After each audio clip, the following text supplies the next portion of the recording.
Hello, let me repeat the goal for the day.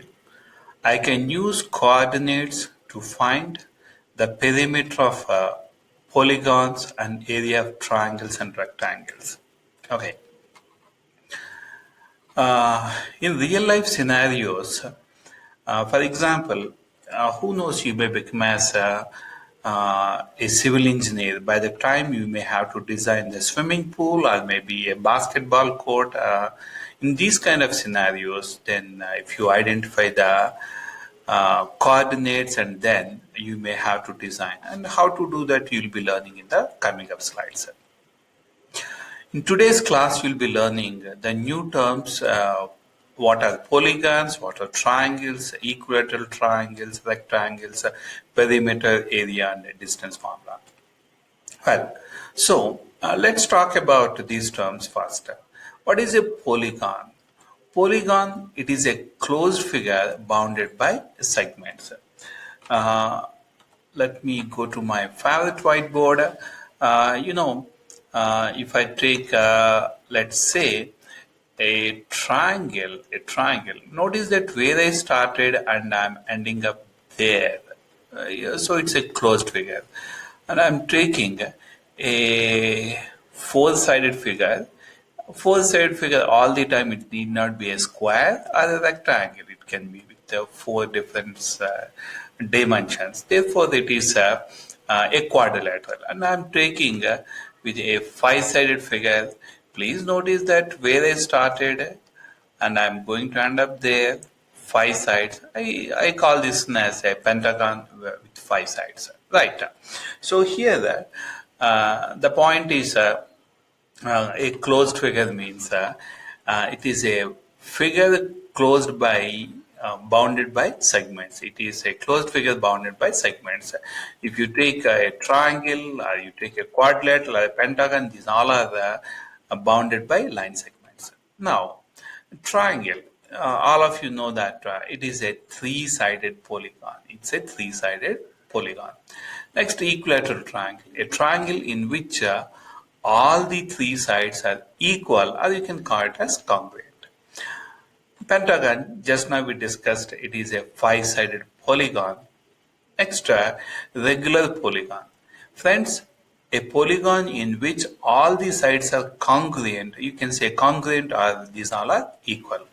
Another example, let me take maybe a square in which all the four sides are equal. If I take a rectangle, just let's compare and see the difference between these two. Suppose let me pick a different color. Say that this is 7 inches, this is 7 inches, this is 7 inches, and this is 7 inches. In this one, all the four sides are equal. I call this one as it is a regular polygon. It's a regular polygon. And I'm taking a rectangle in this one. The length is 12 inches and width is say 5 inches. You see that, obviously the opposite sides are equal. When I consider all the four sides are not equal. Therefore, I call this one as irregular polygon.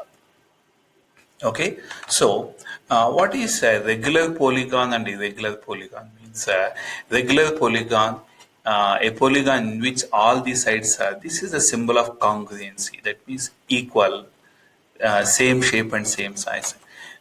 Irregular polygon is here a polygon in which all the sides are not congruent. That's the basic difference. Next, perimeter. If you take a polygon, and if you are considering the length of the boundary line, whatever the length of the boundary line, this is known as perimeter. So, what is perimeter? It is the total length of the boundary line. So, just consider only this part, the total length of a figure's boundary. Next, area. The amount of space inside the boundary of a flat object here the amount of space means, I'm sorry, yeah, the amount of space means, for example, if I'm considering the interior part, this part I'm taking, this one. Okay, it's the area, and next perimeter is the length of the boundary line. Again, I'm shading the interior part. This one represents the area. This one represents the area. Whereas if I'm taking the boundary line, the length of boundary line, this one represents the perimeter. That's the basic difference between perimeter and the area. Okay, next, distance formula.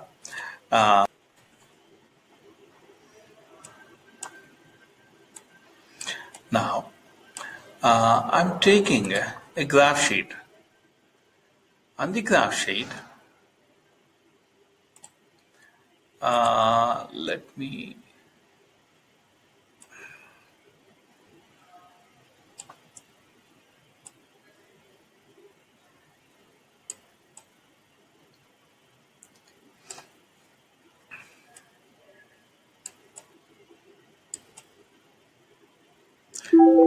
well, see the difference between these two triangles. Suppose, for example, if you are given a triangle with, say, this is 7 inches, this is 5 inches, and 6 inches, what is the perimeter means? Perimeter means the total length of the boundary. I take 5 units, 6 units, and 7 units. These are added. 5 plus 6, 11 plus 7, so it is 18 units. But if you are given a triangle on the coordinate plane, then how to identify? I mean, what is the length of this one? The length of this triangle is not given. Like, what is the length of the side? Let me label it as A, B, and C. Suppose if you are given this kind of situation, I don't know what is the length of AB, what is the length of AC, and what is the length of BC, then if you are asked to find the perimeter, then how to find? So in such case, you have to use the distance formula. To find out the length of each line segment. So let's quickly go to this one. And so distance formula says that a formula used to measure the distance of 2 points P1, XY, blah, blah, blah. This I'll explain. So let's go to the whiteboard again. Suppose, say that you are given 2 points, say maybe some 7, 3, and next this is 1 point, and next say -5, 8. So you are asked to find the distance between these 2 points. So let me consider that this is my first point. So instead of taking as x and y, let me name it as x1, y1. And this is my second point, so x2, y2. Then distance formula rule is distance equals to x2 subtract x1 whole square plus y2 subtract y1 whole square. Everything is under the square root. So what is x2? This is x2, this is x2, therefore -5 subtract x1, which is 7 here, -5 subtract 7 square plus y2, you see that it is 8, here it is 8, therefore 8 subtract y1, which is 3, so 8 minus 3 square. Don't forget to compute the square root of this one, So -5, -7, you can make use of calculator. That gives you -12 square plus 8 minus 3, that gives you 5 square. Don't forget to keep the square root for every step. So negative 12 times negative 12, you may make use of calculator. That gives you 144, and this one gives you 25. So 144 plus 25, that is 169. Square root of 169, that gives you 13 units. So the distance between these 2 points, on a coordinate plane is 13 units. So I strongly suggest to practice more of this kind of questions. By the way, I'll give one more example. Let's say that 2 points are given to you. Randomly, I'm taking. Most of the time, especially when there is a negative sign, this is really a bit confusing. So let me take 2 points. Purposefully, I'm taking both the values are negative.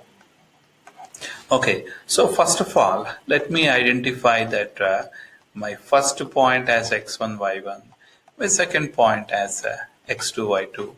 Don't forget the distance formula. Try to memorize this one.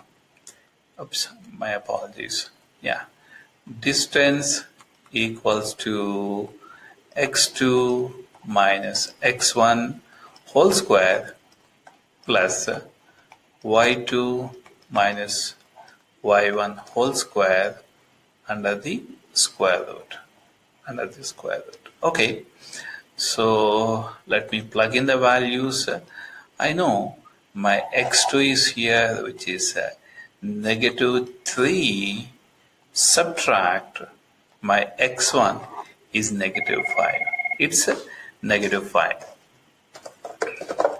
So it's negative 5 means, let me take negative 5.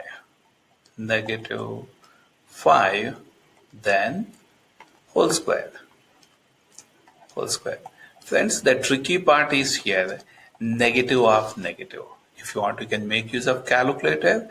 Then you'll find that it is negative 3 plus 5, because the sign is negative of negative, that gives me positive. Then this is 2 square. Then y2, this is y2, which is negative 6. Subtract y1 is negative 7. So don't hesitate to write negative sign twice. But again, the tricky part is there are two negative signs they are occurring side by side. Therefore, negative 6, negative of negative, that gives me positive 7. Oh my gosh, I forgot to keep the square root sign every time. So let me take a square root sign. So this one is negative 6 and positive 7. That gives you 1 square. Let me not forget to keep square root sign. So 2 square is 4, 1 square is 1, and 4 plus 1.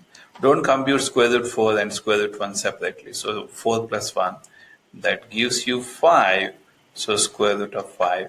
So what is the value of square root 5 means? You may leave it as a radical value. That means as a square root value. So this is the distance between these 2 points.